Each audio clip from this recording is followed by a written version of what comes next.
Bismillahirrahmanirrahim. Assalamu alaikum class. Welcome to lecture number 8 of computer science. And today we are going to continue our chapter number 1, that is Introduction to Computer System.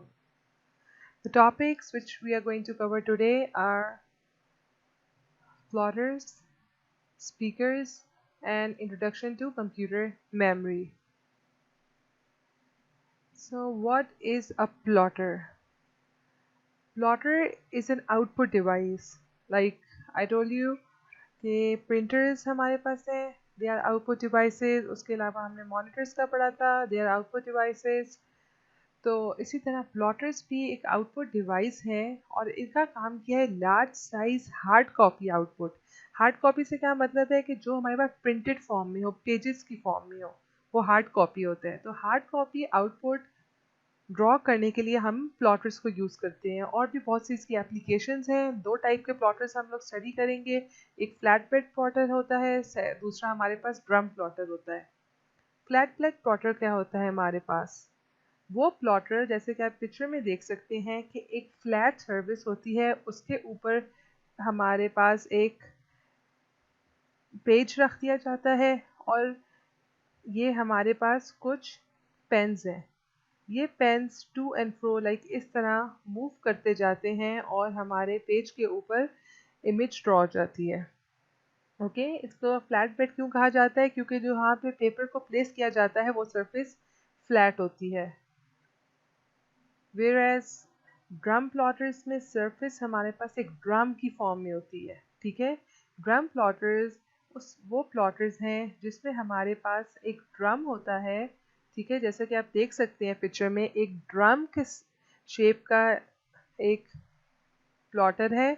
इसके ऊपर page यहाँ से इसके ऊपर rotate कर दिया गया है और ये प्लॉटर मूव करता है, रोटेशन करता है और हमारे पास पिक्चर इमेज जो भी है उसके ऊपर ड्रॉ होती जाती है. ठीक है, ड्रम प्लॉटर्स बहुत लार्ज साइज की ड्राइंग्स के लिए यूज़ होते हैं. पेनाफ्लेक्स आपने ड्रॉ करवाना है तो उसके लिए ड्रम प्लॉटर्स यूज़ होते हैं.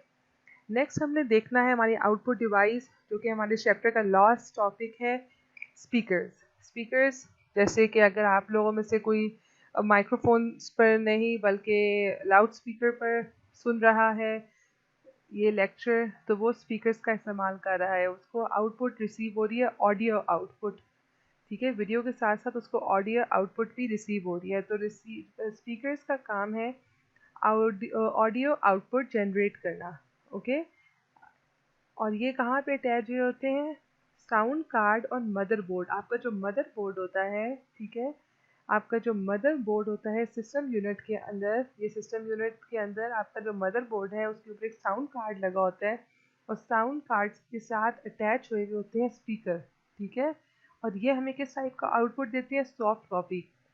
मेरी आवाज़ आप तक पहुंच रही है, कोई प्रिंटेड फॉर्म में नहीं पहुंच रही, पेपर की फॉर्म में नहीं पहुंच रही, बल्कि आपको एक सॉफ्ट कॉपी की फॉर्म में पहुंच रही है. ओके, तो स्पीकर्स भी सॉफ्ट कॉपी आउटपुट प्रोड्यूस करते हैं.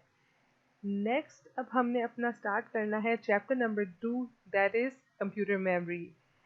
इससे पहले मैं बताती चलूँ कि आप लोगों ने असाइनमेंट सबमिट करानी है मुझे बाय मंडे, और वो असाइनमेंट होगी आपकी चैप्टर नंबर 1 की एक्सरसाइज.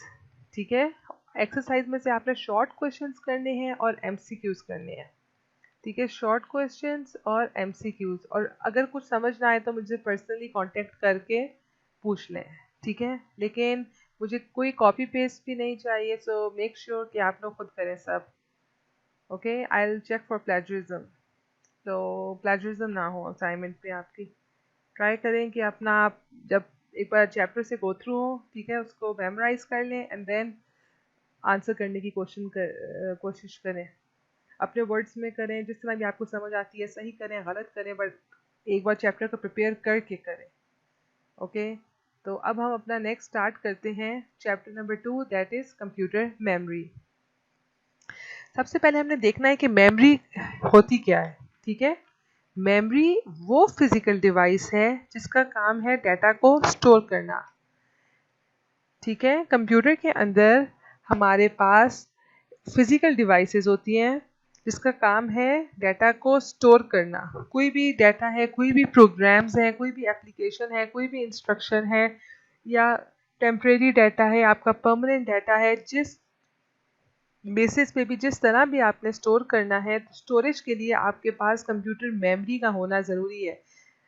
ओके, ये पावर पॉइंट स्लाइड है, इसको मैंने अपने कंप्यूटर पे सिस्टम पे सेव किया हुआ है, तो ये मेमोरी में सेव हुई हुई है। ठीक है, आपकी जितनी भी आप एप्लीकेशन, कोई गेम है आपकी स्टार्ट करते हैं, तो टेम्परेरी जब वो स्टार्ट होती है तो वो टेम्परेरी तौर पे आपकी रैम में आ जाती है। ठीक है, रैंडम एक्सेस मेमोरी में वो सेव हो जाती है। अगर आपने कोई पिक्चर सेव की, आपने परमानेंटली सेव करनी है, आप अपनी हार्ड डिस्क में सेव करते हैं।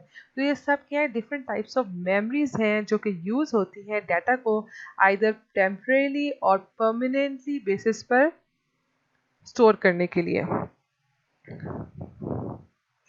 ये पिक्चर आपकी बुक से ली गई है, जिसमें दिखाया गया है block diagram of a computer with memory unit. हमारे पास ये सिस्टम यूनिट दिखाया हुआ है, ठीक है, फुल। इसके अंदर हमारे पास सीपीयू है और ये है हमारे पास मेन मेमोरी। मेन मेमोरी आपकी होती है RAM, random access memory. Okay, इसके अलावा आपके पास होती है सेकेंडरी मेमोरी, मतलब कि हार्ड डिस्क, जो कि डाटा को परमानेंटली स्टोर करती है। मेन मेमोरी क्या करती है, डाटा को टेम्परेली बेसिस पे स्टोर करती है। जो डाटा बहुत फ्रीक्वेंटली यूज़ हो रहा होता है, जो डाटा कंप्यूटर के इस्तेमाल में होता है, सीपीयू जिसके ऊपर काम कर रहा होता है, वो सारे का सारा डाटा आपका मेन मेमोरी में होता है। ठीक है, अगर आपको टर्मिनोलॉजी अभी समझ नहीं आ रही तो आगे जाके आप लोगों को ये समझ आ जाएगी कि सीपीयू कैसे काम करता है। ऑल्दो मैंने अभी आप लोगों को फर्स्ट चैप्टर में काफ़ी इस चीज़ पे गो थ्रू हम हुए हैं। तो ये हमारे पास इनपुट डिवाइसेस हैं, हमारे पास आउटपुट डिवाइसेस हैं। इनपुट डिवाइसेस जो भी काम करती हैं, जो भी डाटा भेजती हैं, वो मेन मेमोरी में जाता है। ठीक है, और डाटा आउटपुट डिवाइसेस के पास अगर मॉनिटर पे डिस्प्ले होना है तो वो भी मेन मेमोरी से जाता है। जिस चीज़ पे भी काम हो रहा होता है वो मेन मेमोरी में होती है। अब हमने डिफरेंट कैरेक्टरिस्टिक्स पढ़ने हैं मेमोरी के। First of all, assess mode. Assess mode से क्या मतलब है कि मेमोरी के दो मेजर असेस मोड होते हैं। असेस मोड का मतलब मैं आपको समझाती हूँ। सीक्वेंशियल और रैंडम दो टाइप ऑफ असेस मोड है। इसका मतलब है कि आप मेमोरी को किस तरह इस्तेमाल कर सकते हैं। अगर हम सीक्वेंशियल की एग्जांपल लें, फॉर एग्जांपल हमारे पास कंप्यूटर में जो डाटा सेव होता है वो एक सीक्वेंस में सेव होता है। ठीक है, जैसे आप लोग के रोल नंबर्स हैं, फॉर एग्जांपल एक फर्स्ट नंबर पे है, आप एक स्टूडेंट बैठा हुआ है, एक सेकंड नंबर पे, एक थर्ड नंबर पे, एक फोर्थ नंबर पे। ठीक है, अगर मुझे फोर्थ नंबर पे जो स्टूडेंट है या फिर थर्ड नंबर पे जो स्टूडेंट है, फॉर एग्जांपल थर्ड नंबर पे स्टूडेंट है, इससे कोई बात करनी है या कुछ भी कोई असाइनमेंट देनी है, कुछ कहना है, तो पहले मुझे फर्स्ट नंबर स्टूडेंट की तरफ जाना पड़ेगा, फिर मुझे सेकंड नंबर स्टूडेंट की तरफ जाना पड़ेगा, एंड देन वहाँ से होते हुए मैं थर्ड नंबर के पास जाऊँगी। तो सीक्वेंशियल में आप जब मेमोरी को एक्सेस करते हैं तो आपको एक पूरा सीक्वेंस फॉलो करना पड़ता है। ठीक है, आपको स्टार्ट से लेकर उस पॉइंट तक जाना होता है। लेकिन अगर मैं रैंडमली मेमोरी को असेस करूं, मतलब कि इस्तेमाल करना, इस जगह पे मैंने कोई चीज़ सेव करनी है या इस जगह पे कुछ चीज़ सेव हुई हुई है, वो मुझे गेट करनी है, मैंने उस पर काम करना है, तो मुझे इस लोकेशन को, इस पॉइंट को पहले एक्सेस करना होगा ना, पहले मुझे इस पॉइंट पे जाना होगा, थर्ड नंबर पॉइंट पे। तो अगर मैं सिक्वेंशली जाऊँ इस पॉइंट पे, अगर मैंने सेव करना है, यहाँ पे मैं लिखना चाहती हूँ हिबा, थर्ड मेमोरी की थर्ड लोकेशन पे। मेमोरी के अंदर डिफरेंट लोकेशंस होती हैं, ठीक है, जिनका कोई ना कोई नंबर होता है, मेमोरी की आईडी होती है, उसका एड्रेस होता है। ठीक है, जैसे आप लोग के घरों के एड्रेस है ना, इसका मेमोरी में भी हर चीज़ का एक एड्रेस होता है। तो अगर सीक्वेंशियल में हम करें तो हमें उस लोकेशन पे जाना होगा वन बाय वन। वन पे जाएंगे, फिर टू पे जाएंगे, फिर थ्री पे जाएंगे। लेकिन रैंडम में ये फ़ायदा है कि आप डायरेक्टली, आपने अच्छा आपको पता है कि आपने थर्ड नंबर लोकेशन पे जाना है, आप डायरेक्टली इस लोकेशन पे चले जाएंगे। आपको पता है कि आपने कोई फिफ्थ नंबर लोकेशन पे जाना है, तो यहाँ पे कोई फिफ्थ लोकेशन होगी अगर, तो आप डायरेक्टली इस लोकेशन पे चले जाएंगे। देखिए सीक्वेंशियल में क्या है, वन बाय वन जाना होगा। असेस टाइम क्या है, time taken to retrieve data from memory. For example, मैंने यहाँ पे कोई वन लोकेशन पे कोई चीज़ सेव की हुई है, कुछ लिखा हुआ है, कोई नाम लिखा हुआ है, फॉर एग्जाम्पल मैंने यहाँ पे लिखा हुआ है फातिमा, मैं इस नाम को एक्सेस करना चाहती हूँ। तो सीपीयू इधर से वन लोकेशन से डाटा को अपने पास लेकर आने में कितना टाइम लगाएगा, या इस लोकेशन तक जाने में, इस पॉइंट को असेस करने में कितना टाइम लगाएगा, इसको हम कहते हैं असेस टाइम। ठीक है, यहाँ पे फातिमा नाम लिखा हुआ है, इस नाम को मैं अपने पास लेके आना चाहती हूँ, तो इसमें कितना टाइम लगेगा, इसको हम लोग क्या कहते हैं, access time. Time taken to retrieve data from memory. Okay, अब देखें सीक्वेंशियल में हम लोगों ने जब थर्ड लोकेशन पे डाटा को एसेस करना था तो हमें वन बाय वन जाना पड़ रहा था, जबकि रैंडम में हम डायरेक्टली चले जाते हैं। जब आप एक चीज़ पे डायरेक्टली जा रहे हैं तो आपका टाइम कम लग रहा है, तो असेस टाइम रैंडम में कम होगा और सीक्वेंशियल में ज़्यादा होगा। ठीक है, ये एक इम्पॉर्टेंट क्वेश्चन है कि रैंडम में किस में असेस टाइम कम लगता है, क्यों लगता है। Okay, and next is data transfer rate. हमारे पास time taken to transfer data from one memory to another. For example, there is a memory, a random access memory and a hard disk. Okay, अब random access memory में data जिस पे काम हो रहा हो या कोई फ्रीक्वेंटली बहुत यूज़ हो रहा हो वो होता है। हार्ड डिस्क में हम लोग परमानेंटली स्टोर करते हैं।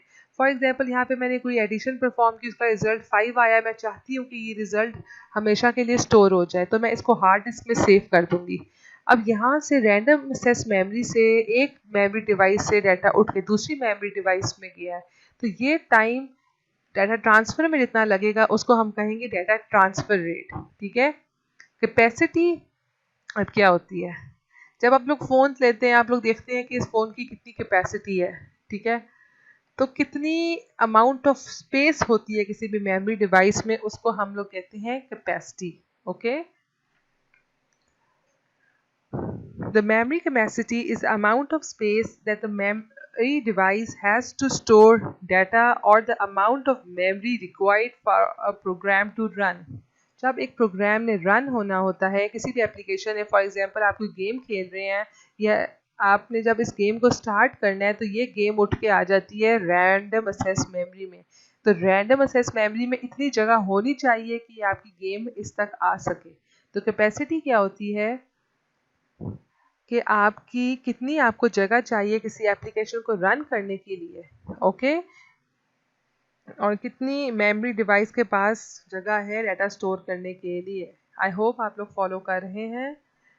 अगर नहीं कर रहे, साथ साथ बुक भी कंसल्ट किया करें तो इंशाल्लाह आपको ज़्यादा क्लियर होगा। नेक्स्ट हमने देखना है कॉस्ट क्या होती है। Price that computer users have to pay as per capacity of the memory device. कोई भी मेमोरी डिवाइस है, ठीक है, आपने इसको बाय करना है, आपको उसके लिए पे करना होगा। जितनी ज़्यादा मेमोरी होगी उतना ज़्यादा पे करना होगा। ठीक है, अगर आपको एक सिस्टम है उसकी मेमोरी बहुत कम है तो आपको उसकी कॉस्ट कम पड़ेगी एज़ कम्पेयर टू सिस्टम जिसकी मेमोरी ज़्यादा है। ठीक है, नेक्स्ट हमने देखना है मेमोरी की टर्मिनोलॉजीज क्या होती हैं। Bit, a smallest memory unit in digital computer. Computers हमारे पास डिजिटल कंप्यूटर है। डिजिटल कंप्यूटर ये क्यों है, क्योंकि डाटा डिजिट्स की फॉर्म में दो डिजिट 0 और 1 की फॉर्म में स्टोर करते हैं। अब ये जितना भी डाटा स्टोर करते हैं ये 0 और 1 की फॉर्म में है, और इनमें से एक डिजिट को हम लोग कहते हैं बिट।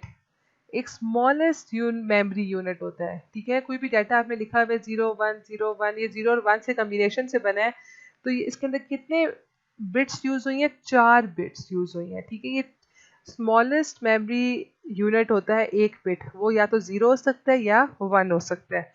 0 को हम लोग कहते हैं ऑफ, 1 को हम कहते हैं ऑन। ठीक है, तो बिट या 0 होगी या 1 होगी। फिर बहुत ये अब हमारे पास 4 बिट्स हैं। ओके, फॉर एग्जाम्पल यहाँ पे हमारे पास होती 0 1 0 1, कुछ भी कम्बिनेशन हो सकता है। ठीक है, 1 1 1। अब हमारे पास ये क्या होगी, 8 बिट्स होगी। जब 8 बिट्स मिल जाती है ना तो हम कहते हैं कि ये बन जाती है byte. 1 byte is equal to 8 bits. 8 0 और 1 के कम्बिनेशन मिलके हमारे पास एक बाइट बनाते हैं। ठीक है, a byte is a basic unit of computer memory and it is a minimum piece of data to be processed by a computer। Computer जब प्रोसेसिंग करता है, किसी चीज़ के ऊपर काम करता है, कि डाटा के ऊपर काम करता है, तो सबसे कम जो डाटा जिसके ऊपर वो काम कर सकता है ना, वो 1 बाइट। ठीक है, वो बिट्स की फॉर्म में नहीं, वो बाइट्स की फॉर्म पे डाटा के ऊपर काम करता है, और 1 बाइट मिनिमम उसको चाहिए किसी भी चीज़ के ऊपर प्रोसेसिंग करने के लिए। अगर हमारे पास एक करेक्टर है ए, ठीक है, तो ये कितने बाइट, इसके लिए हमें 8 बिट, मतलब कि 1 बाइट चाहिए होता है स्टोर करने के लिए। कोई भी करेक्टर, जैसे ए हो गया, स्मॉल ए, कैपिटल ए, कोई भी हमारे पास स्पेशल करेक्टर, इस तरह स्टाइरिक्स हो गए, ये ऐश हो गई, डॉलर साइन हो गया, एम% साइन हो गया, कोई भी इस टाइप की चीज़ स्टोर कराने के लिए, करेक्टर स्टोर कराने के लिए आपको 1 बाइट एटलीस्ट चाहिए। इसका क्या मतलब है? मेमोरी है, ये पूरी मेमोरी हमारे पास छोटे छोटे पार्ट्स में डिवाइड हुई हुई है। ठीक है, बहुत छोटे छोटे पार्ट्स में। एक छोटे पार्ट को हम लोग कहते हैं बिट। जब हमारे पास 8 छोटे, जैसे ये देखें, ये कितने हो गए, ये हमने इस पोर्शन को लेने 1 2 3 4 5 6 7 8। जब 8 छोटे छोटे पार्ट्स मिल जाए आपस में, तो ये बन जाता है बाइट। अब आपने कोई चीज़ स्टोर करानी है, मेमोरी के अंदर हम डाटा स्टोर कराते हैं, अगर आपने कुछ लिखना है ए, तो ये कितनी जगह लेगा? ये सारी की सारी ये जगह ले लेगा, यहाँ पे हम ए लिख सकेंगे। ठीक है, और कंप्यूटर जब किसी डाटा के ऊपर काम करता है, तो उसको एटलीस्ट इतनी जगह का डाटा चाहिए। ठीक है, 1 बाइट की चीज़ चाहिए, ठीक है, जिसके ऊपर वो काम कर सके। अब बाइट्स को आगे फर्दर किया हुआ है। बाइट होता है हमारे पास, उसके बाद हम लोग आगे से इसके गीगाबाइट, टेराबाइट, मेगाबाइट, ठीक है, ये डिफरेंट कम्बिनेशन है। ये आपकी बुक में पेज नंबर 30 के ऊपर एक टेबल गिवन है, उसमें आपका लिखा हुआ है कि एक साइड पर लिखा हुआ है मेमोरी यूनिट्स, साथ लिखा हुआ है इक्विवेलेंट टू। अब उसमें लिखा हुआ है 1 बाइट, और ये किसके इक्विवेलेंट है? 8 बिट्स। वैसे मैंने बताया 8 बिट मिला के 1 बाइट बनाती है। फिर 1 किलो बाइट, 2 की पावर 10 बाइट्स, जो कि हमारे पास बनते हैं 1024 बाइट्स। जैसे ये हमारे पास 8 बिट ने 1 बाइट बनाया ना, इस तरह 1024 बाइट्स जो है ना, वो 1 किलो बाइट बनाएंगी। इसी तरह हमारे पास 1024 किलो बाइट्स जो है ना, वो क्या बनाएंगी? 1 मेगाबाइट बनाएंगी। फिर 1024 मेगाबाइट्स हमारे पास 1 गीगाबाइट बनाएंगी। फिर 1024 गीगाबाइट आपस में मिलके 1 टेराबाइट बनाएंगी। फिर आगे पीटाबाइट आ जाता है और एक्साबाइट आ जाता है। ओके, तो ये आप लोग को इंशाल्लाह, आई होप कि मेमोरी के यूनिट्स थोड़े समझ आ चुके होंगे। और यहाँ पे हमारे पास है मेमोरी वर्ड। मेमोरी वर्ड क्या होता है? एक स्मॉलेस्ट चंक और size of data that a computer can process. जैसे मैंने कहा था, कंप्यूटर को एटलीस्ट 1 बाइट चाहिए प्रोसेसिंग के लिए। ठीक है, अगर किसी डाटा पे प्रोसेसिंग करनी है, उसने किसी भी चीज़ पे काम करना है, किसी 2 चीज़ों को ऐड करना है या माइनस करना है, कोई भी काम करना है, ठीक है, कोई करेक्टर प्रिंट करवाना है, तो उसको एटलीस्ट वो चीज़ 1 बाइट की तो होनी चाहिए। इससे ज़्यादा भी हो सकती है, कंप्यूटर्स पे डिपेंड करता है। तो जितने छोटे डाटा के ऊपर कंप्यूटर एटलीस्ट काम कर सकता है, उसको हम कहते हैं मेमोरी वर्ड। फॉर एग्जांपल, एक कंप्यूटर है, वो कहता है कि मुझे एटलीस्ट 8 बाइट का डाटा चाहिए ही चाहिए काम करने के लिए, इससे कम पे मैं काम नहीं करूँगा। ठीक है, तो स्मॉलेस्ट चंक और size of data that a computer can process is called a memory word. It is a fixed size piece of data handled as a unit by the processor, और इसको हम लोग कहते हैं यूनिट। कंप्यूटर, और ये size जो होता है ये फिक्स रहता है। अगर ये कंप्यूटर 8 बाइट पे काम करेगा, तो ये साइज फिक्स रहेगा, और इसको हम लोग कहेंगे कि एक यूनिट है, प्रोसेसर का एक यूनिट है। The number of bits in a word is called word size. अब इस यूनिट जो है, 8 बाइट की कोई चीज़ है, कोई है, ठीक है, कोई डाटा है, तो उसके अंदर कोई भी डाटा है, फॉर एग्जांपल ये कोई डाटा है, अब डाटा किससे मिलके बनता है कंप्यूटर में? ज़ीरो और वंस की फॉर्म में होता है हमारे पास।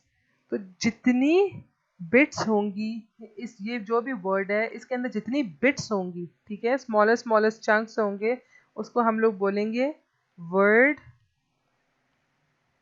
साइज, ठीक है। और मॉडर्न कंप्यूटर्स में जो हमारे अब आजकल के कंप्यूटर्स हैं, इसमें जो वर्ड साइज है वो 16 टू 64 बिट्स हो सकता है, ठीक है। 16 बिट के वर्ड पे वो एटलीस्ट काम कर सकता है, या 64 बिट्स पे या इसके दरमियान। अब जितने ज़्यादा बिट्स पर एक टाइम पे कंप्यूटर काम कर सकेगा, उसको हम लोग कहेंगे कि कंप्यूटर की प्रोसेसिंग उतनी ही फास्ट है, ओके। कि कितनी, अब हमें इस चीज़ के लिए ये भी एक ऑप्शन हमारे पास सिचुएशन होनी चाहिए कि आपकी मेमोरी में कितनी जगह है, ठीक है, कितनी जगह है जो कि प्रोसेसर इसको एड्रेस कर सकता है, ओके। क्योंकि कंप्यूटर ने किसी चीज़ पे काम करना है तो उसने मेमोरी में बड़े हुए उन डाटा के ऊपर काम करना है, ठीक है। जो सीपीयू ने जिस चीज़ पे भी काम करना होता है प्रोसेसर ने, उसको पहले मेमोरी में लेकर आता है, ठीक है। तो आपकी जो प्रोसेसर है इसकी इतनी पावर होनी चाहिए कि वो अगर डाटा 3 जगह पे पड़ा है तो 3 जगह की मेमोरी को वो एक्सेस कर सके, उसको एड्रेस कर सके, ठीक है। तो आपके ये सब कुछ जितना ज़्यादा आपको चाहिए वर्ड साइज, ठीक है, वो डिपेंड करता है आपके प्रोसेसर के ऊपर। तो आई होप आपको समझ आ गया होगा। मेमोरी वर्ड थोड़ा सा like as compared to previous आपके टॉपिक्स, ये थोड़ा सा डिफ़िकल्ट है। अगर नहीं समझ आया तो मुझसे पूछ लीजिएगा, एंड पीछे से अगर कुछ भी समझ ना आया हो तो आप पूछ सकते हैं। चैप्टर नंबर 1 से भी इनफैक्ट अगर कुछ समझ नहीं आया तो आप लोग पूछ सकते हैं। असाइनमेंट्स अपनी प्लीज़ सबमिट करा देना। Thank you so much. And if कोई भी क्यूरी है, कोई भी क्वेश्चन है तो राइटली आस्क मी। अल्लाह हाफिज़, टेक केयर।